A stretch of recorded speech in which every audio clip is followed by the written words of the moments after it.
बाइगणर तो बहुत सारा रेसिपी आप देखी सारी जमती कि दही बाइगण बिना प्याज रसुण पकईकी दही बाइगण ए सब देखी सारी।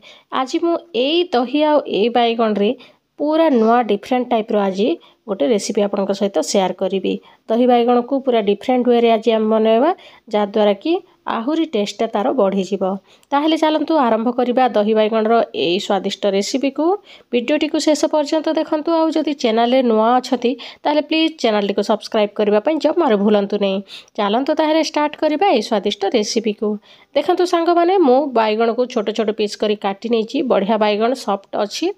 एबे आमे एथिरे टिके लूण दे देबा। तापरे दे देबा एथिरे हळदी गुंड। एबे दे देबा एथिरे गोटे बड़ चामच लंका गुंड। राग को देखिके आपण देबे। एबे आमे एथिरे दे देबा धनिया गुंड गोटे बड़ चामच। तापरे दे देबा टिके जीरा गुंड। एबे आमे एथिरे दे देबा गोटे चामच तेल। सोरिष तेलर यूज करिछि मु बढ़िया लागि थाए बाइगण रे। तापरे एबे आमे 2 चामच एथिरे दे देबा चाउळ गुंड। एई सब को भल भाबरे मिक्स करि नबा जेमते कि सब मसला आउ ए गुंड तक चाउळ गुंड तक सब बाइगण रे मिक्स हेई पारिबो। चारिपटे लाखी पारिबो से पर्यंत आमे बाइगण को भल भाबरे हाथ रे मळिकी एथिरे लगेई नबा। देखंतु बढ़िया भाबरे हमर बाइगणटा चारिपटे लागी गलानी मसलाटा। चलंतु एबे पैन गरम करिबा। एबे आमे पैन रे देई दबा गोटे चामच तेल। देखंतु तेलटा बढ़िया भाबरे गरम हे आसिलानी। एबे आमे गोटे गोटे करिकी बाइगण को एथिरे पकेईकी भाजी नबा। जेतिकी बाइगण धरौची पैन रे सेतिकी आपण देबे। तळपटे भल भाबरे सेकी हेले धीरे धीरे आमे उल्टेबा ताकू स्टार्ट करिबा। फ्लेम को मीडियम ही रखिथिबा। मीडियम फ्लेम रे ही आमे बाइगण तक भाजीबा। शीघ्र भाजी हेई पारिबो देखिबे। देखंतु तळपटे टिके भाजी हेई गलानी। आमे याकू उल्टेई नबा। एमिति तळ ऊपर करिकी आमे बाइगण को भल भाबरे भाजीबा। एई उपाय थरे बाइगण दही बाइगण बनेकी देखिबे सांग माने निहाती आपनको पसंद आसीबो ए रेसिपीटा। आउ बारंबार ए भलिया बनेबा पई इच्छा करिवे। देखंतु बढ़िया भाबरे हमर बाइगणटा रेडी हेई गला भाजी हेई गला। आमे याकू प्लेट को काढी नबा। आपण एई भलिया नॉर्मल मध्ये ए बाइगण को खाई पारिबे भात सहित पखाळ सहित बहुत बढ़िया लागि थाए।